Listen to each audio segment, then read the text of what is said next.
চৰকাৰী ই-ৰিক্সা কোনে এতিয়ালৈকে আপলোড কৰিব পৰা নাই আপোনালোকৰ ডকুমেণ্টছবোৰ আপোনালোকক আজি মই লাইভ প্ৰুফ আপোনালোকক আপলোড কৰি কিনে দেখুৱাম তো আপোনালোকে যদি প্ৰথমবাৰলৈ এই চেনেলটো ভিজিট কৰি আছে চেনেলটো ছাবস্ক্ৰাইব কৰি ৰাখিব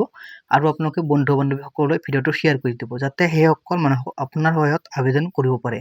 তো প্ৰথমতে ইয়াতে মই আধাৰ কাৰ্ডটো আপলোড কৰিম আপোনালোকৰ সন্মুখত লাইভ প্ৰুফ একেবাৰে চাব আপোনালোকে তো ইয়াতে আপলোড কৰিছোঁ আৰু ইয়াতে মই ভোটাৰ কাৰ্ডটো ইয়াৰ পৰা আপলোড কৰিম তো ইয়াতে মোৰ যেহেতু ভোটাৰ কাৰ্ডটো PDF কৰা আছে অলৰেডি তো ইয়াতে মই PDF টো আপলোড কৰিছোঁ আৰু লাইসেন্সৰ জায়গাত মই লাইসেন্স আপলোড কৰিব নালাগে আপোনালোকে পেন কাৰ্ড আপলোড কৰিলেও হ'ব তো ইয়াতে মই সাবমিট কৰি আছো তো বহুত মানে কমেন্ট কৰি সুধি আছিল যে আমাৰ আপলোড নহয় আধাৰ কাৰ্ড নট ফাউণ্ড দেখুৱাই আছে তো এই সকল মানুহে আপোনালোকে 100% কৰিব পাৰিব 3.0 আঁচনি আছে এই আঁচনি মানে এই যিসকল মানুহে আবেদন কৰি ৰাখিছে আবেদন কৰিম বুলি ভাবিছে এতিয়ালৈকে আবেদন কৰিব পৰা নাই আপোনালোকে এই ভিডিঅ'টো সম্পূৰ্ণকৈ চাব বেলেগ ভিডিঅ' আপোনালোকৰ চোৱাৰ কোনো দৰকাৰ নাই এই ভিডিঅ'টো চালে আপোনালোকে নিজে আবেদন কৰিব পাৰিব বা আপোনালোকৰ বেলেগ কোনোবাৰ আবেদন কৰিব পাৰিব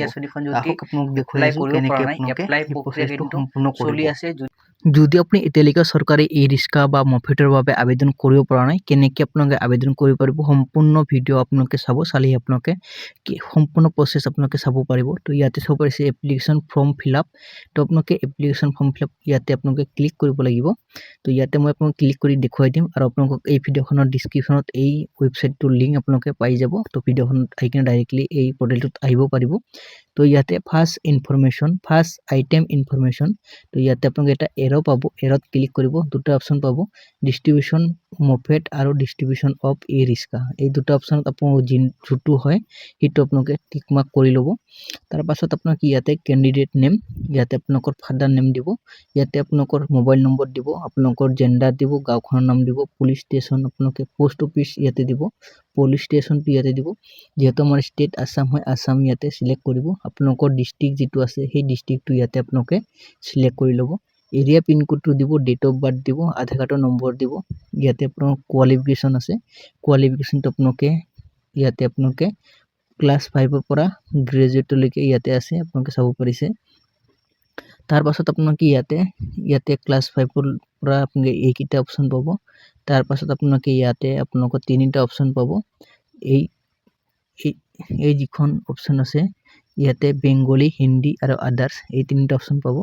তো আপোনালোকে যেটো হয় সেইটো আপোনালোকে দি ল'ব ইয়াতে আপোনালোকৰ ডেট অফ বাৰ্থ যে আপোনালোকে বহাইছে সেই ডেট অফ বাৰ্থ অনুসৰি ইয়াতে আপোনালোক ক্যালকুলেশন কৰি আহি যাব এনুৱেল ইনকাম ইয়াতে আপোনালোকে দিব পাৰিব তো ইয়াতে এনুৱেল ইনকাম আপোনালোকে 50,000 আপোনালোকে এনুৱেল ইনকামটো দিব তাৰ পাছত আপোনালোকে ইয়াতে চাব পাৰিছে ডকুমেন্টস আপলোড কৰিব লাগিব তো বহুত মানে কমেন্ট কৰি সুধি আছিল যে লাইসেন্সৰ জায়গাত আপোনালোক আমি কি মানে দিম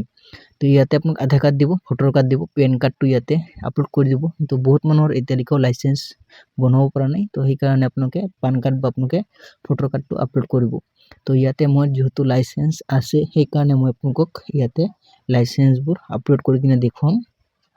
তো ইয়াতে মই আধাৰ কাৰ্ডটো আপলোড কৰিছো আৰু ইয়াতে মই ভোটাৰ কাৰ্ডটো মানে ইয়াৰ পৰা সিলেক্ট কৰি লৈ আছো তো ইয়াতে ভোটাৰ কাৰ্ডটো সিলেক্ট কৰিছো আৰু যেহেতু মোৰ লাইসেন্স আছে লাইসেন্সত মই ক্লিক কৰিছো আৰু মোৰ লাইসেন্সটো ইয়াতে চাব পাৰিছে ড্ৰাইভিং লাইসেন্স মই ইয়াতে ক্লিক কৰিছো আৰু সাবমিট অপচনটোত ক্লিক কৰি দিছো তো বহুত মানে কিন্তু কমেন্ট কৰি সুধি আছিল যে ইটো 2014 ৰ ইটো বুলে পোৰ্টেল হয় তো ইয়াতে আপোনালোকৰ সন্মুখত OTP আহিব পপআপ এটা আহিব ইয়াতে আপোনালোকৰ OTP টো যদি মনত নাথাকে আপোনালোকে ৰিসেট কৰিব যদি পাছত মনত নাথাকে তো আপোনালোকে ধৰক মোৰ মনত নাই তো ইয়াতে মই আকৌ ৰিসেট কৰিম ইয়াতে ৰিসেন্ট বুলি অপচন আহিব ৰিসেন্টত ইয়াতে ৰিসেন্ট OTP ত ক্লিক কৰিব তো ইয়াতে চাব পাৰিছে 468510 ইয়াতে মই 468510 যেটো মোৰ OTP আছে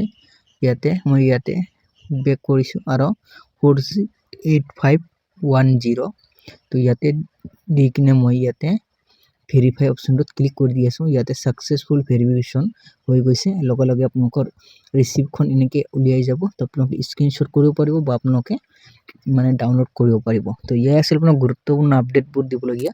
যদি আপোনালোকৰ ভিডিঅ'টো চাই কিনে ভাল লাগে চেনেলটো সাবস্ক্ৰাইব কৰি ৰাখিব এনেকুৱা ধৰণৰ হেল্পফুল ভিডিঅ' আপোনালোকে সদায় পাই থাকিব আজিলৈ ভিডিঅ'টো ইমানতে সামৰিছো কিবা যদি ক'বলগীয়া আছে আপোনালোকে নিশ্চয় কমেন্ট বক্সত কমেন্ট কৰি সুধিব মই আপোনাক কমেন্টৰ ৰিপ্লাই দিয়ে থাকো আৰু দিম